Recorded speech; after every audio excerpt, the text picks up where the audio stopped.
Donc, le livre qui a été publié juste en décembre 2015, Histoire de vie à Saint-Isidore, raconte vraiment 35 vies. C'est des récits de vie, dans le fond, qui ont été publiés, mis ensemble. Depuis 2010, je faisais des entrevues avec des gens pour le village historique acadien, pour vraiment avoir des réponses ou avoir des anecdotes de vie ou des choses du genre pour un peu donner des anecdotes aux interprètes pour qu'ils puissent bien interpréter la vie au 20e siècle. Donc, à partir de ces entrevues-là, ça a donné beaucoup de matériel, beaucoup de choses qui m'ont été racontées. Et puis, je me suis aperçu qu'il y en avait plusieurs qui venaient de la grande paroisse, la paroisse de Saint-Isidore. Il y en a beaucoup d'autres de Tracadie, de Caraquette, de Bathurst, de Balmoral. Mais Saint-Isidore, il y en avait quand même à peu près une trentaine. Donc, je me suis mis, peut-être 2 ans passés, à vraiment peaufiner les entrevues. Ils n'ont pas publié seulement la transcription, mais j'ai écrit ça sous forme de biographie. Donc, en tout, ça donne 35 petites biographies. Il y en a qui sont plus grandes que d'autres. Et puis, dans le fond, c'est les gens qui se racontent leur vie à eux. Puis, dans le fond, ça fait une espèce d'histoire de Saint-Isidore également, là, surtout de 1915 à 1960 à peu près. Là. C'est beaucoup cette période-là à Saint-Isidore. Fait qu'on a, évidemment, Saint-Isidore, c'est une paroisse agricole et forestière, dans le fond, là, surtout agricole. Alors, on a toutes sortes de choses par rapport à l'agriculture.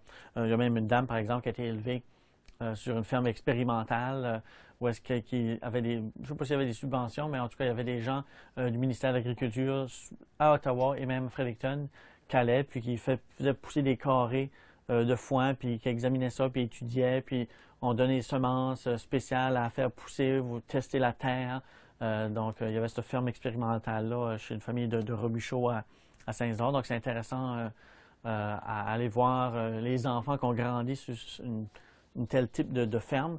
Il y en a plein d'autres histoires qui m'ont été racontées sur les sages-femmes qui allaient aux maisons, qui allaient accoucher qui allaient aider les femmes à accoucher des bébés. Donc, on a toutes sortes d'histoires qui m'ont été racontées là-dessus. Donc, en plus d'avoir plein de thématiques comme ça que moi, j'ai pu, dans le fond, faire une synthèse après avoir tout fait les entrevues, là, je présente vraiment chaque personne uniquement. Là. Fait que, il y a 35 personnes qui sont présentées comme ça. Puis, il y a à peu près 150 photos qu'on a mis, moi, puis surtout Auréla Lausier et Charles-Eugène Duclos, qui étaient de Saint-Isidore, de Télérode, et puis m'ont aidé à essayer de tout coordonner le livre là, pour aller chercher les photos, identifier les photos, ensuite de ça, tout vérifier si les gens disaient, qu'est-ce que les gens disaient, si c'était vraiment ça, parce que on suit à la mémoire des gens, c'est vraiment la mémoire des gens, fait que c'est des souvenirs. Donc, des fois, les souvenirs, c'est pas tout à fait exact, là. C'est de la mémoire des gens. Des fois, on oublie. Ou des fois, on n'est pas certain de certains détails. Donc, moi, j'allais faire la recherche en histoire ou la recherche un petit peu en arrière. Une histoire, c'était, à un moment donné, j'ai interviewé 2 frères séparément, puis un racontait l'histoire du décès de sa sœur, puis l'autre disait une autre version. Puis finalement, j'ai trouvé un petit article dans l'Évangile qui raconte que finalement la fille elle est décédée après s'avoir ébouillanté, il y a eu un accident à la maison, puis donc tu vois que la mémoire de un n'était pas sûre, l'autre la mémoire se rappelait mieux. Fait que c'est toujours bien aussi d'essayer de vérifier ça dans la mesure du possible. Mais évidemment, ça donne un beau souvenir aussi pour tous ces gens-là. Et puis, des choses qui sont exactes, des choses qui sont des mémoires. Donc, c'est un beau travail qu'on a présenté en décembre dernier. Ce qu'on peut retenir de toutes ces histoires-là, c'est que la vie rurale à l'époque était vraiment différente de la nôtre. Là. Ce qui démarque vraiment tout ça, c'est l'arrivée de l'électricité. Après et avant l'arrivée de l'électricité, c'est là qu'on voit vraiment une différence, surtout avec la congélation des aliments, le frigidaire, même lorsque les laveuses ont commencé à arriver. Un des cadeaux de Noël ou de quelque chose du genre, ou des cadeaux à la mère qu'on faisait souvent, c'était on avait acheté une laveuse, soit électrique ou soit une laveuse, donc elle n'a pas besoin de frotter avec la planche à laver. Donc tout le côté matériel a été amélioré, surtout avec l'arrivée de l'électricité. On me raconte aussi dans certains magasins généraux qu'on a eu des frigidaires, donc ils pouvaient vendre de la viande fraîche, donc on n'avait pas besoin de tout le temps tuer un cochon 1 fois ou 2 par année. Donc ce côté-là a évolué également.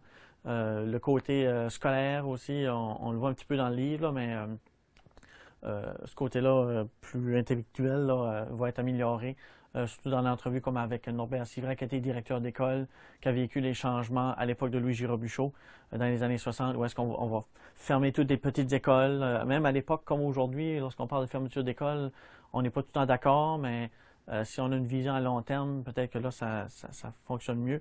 Donc, à l'époque, on a fermé les petites écoles où est-ce qu'on c'était un enseignement plus ou moins adapté, là, disons. Puis, on a essayé de centraliser à une école, dans le fond, qui est aujourd'hui, qui est l'école de Saint-Isidore.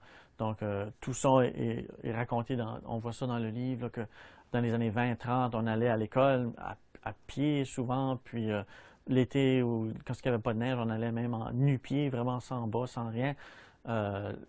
Très peu de matériel scolaire, donc de dire que c'était mieux d'avoir un paquet de petites écoles comme ça, tout est par pied, c'était pas nécessairement une bonne chose. Donc, on raconte ça dans le livre.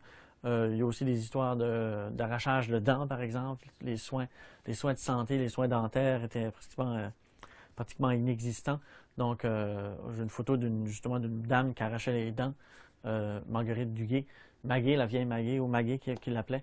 Puis je pense même qu'elle était sage-femme. Donc, une dame raconte que lorsqu'elle voyait des gens passer sur le bout de la rue, puis tout d'un coup, on entendait un cri.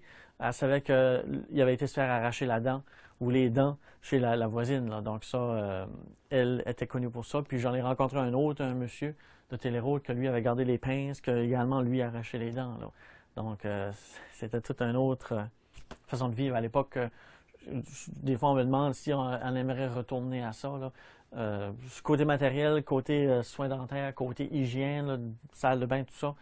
Ce côté-là, non. Peut-être le côté familial, où est-ce qu'on avait une grande famille, puis il y avait soit des grands repas, puis les gens avaient l'air d'avoir du plaisir dans ce côté-là. Ce côté-là, familial, était bien, là. Mais le côté matériel, évidemment, on ne voudrait pas retourner à cette époque-là. Finalement, on a interviewé beaucoup de gens de Saint-Isidore, mais toi, là, présentement, on est en janvier. Je suis rendu à 108 personnes interviewées dans les derniers 5 ans, là. Moi, j'essaie de faire ça avec d'autres tâches, là, puis... donc, sur les 108, il y en avait près de 40 maintenant de la paroisse Saint-Isidore, mais il y en a plusieurs de Tracadie, il y en a plusieurs de Caraquette, il y en a quelques-uns de Paquetteville, puis un peu, je suis pas grand Lamec, Miscou. Donc, Caraquette et Tracadie, ça serait probablement d'ici 1 an, 2 ans, assez facile pas assez facile, mais bon, j'ai un nombre qui pourrait être dans des livres de cette façon-là, là, des histoires de vie à Saint-Isidore, mais c'est histoires de vie à Caraquette ou à Tracadie ou à Paquetteville. Donc, Tracadie et Caraquette, ça, selon moi, d'ici 1 an ou 2, là, on pourrait aisément le faire. Tracadie, maintenant, avec la municipalité, donc ça englobe le territoire légalement, donc c'est facile à limiter le territoire. Caraquette, ça serait comme de Bouc-Jaudy à quasiment Bertrand, de toute la grande région, là, Caraquette, ça en englobe tout ça, là, ça ferait, tout le monde serait représenté dans les villages à côté de Caraquette même, là. Donc, ça serait des projets à venir, évidemment. Un autre projet que j'ai, peut-être cette année ou encore là l'année prochaine, c'est la synthèse de tout ça. Au lieu de présenter des biographies uniquement, ça serait vraiment de mettre en thématique, dans le fond, la vie rurale, la vie agricole, la vie sur la ferme, les animaux, les potagers, les jardins, la vie à l'école, la vie religieuse, les fêtes, des aspects qui ont été peut-être moins étudiés par d'autres historiens, puis essayer de mettre ça globalement, là. Fait que là, c'est ça présentement que j'ai en train de rédiger, là.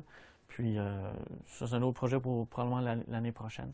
Donc encore là, ça serait plus universel. Il n'y aurait pas autant de détails comme les livres, l'histoire de vie à Saint-Isidore, à Caraquette. Là, on va plus dans les détails parce que les gens aiment ça de lire des noms puis d'essayer de mettre certains détails en place. Tandis que là, le côté plus synthèse, ça serait vraiment la vie d'autrefois, les aspects de la vie d'autrefois de 1900 à 1950.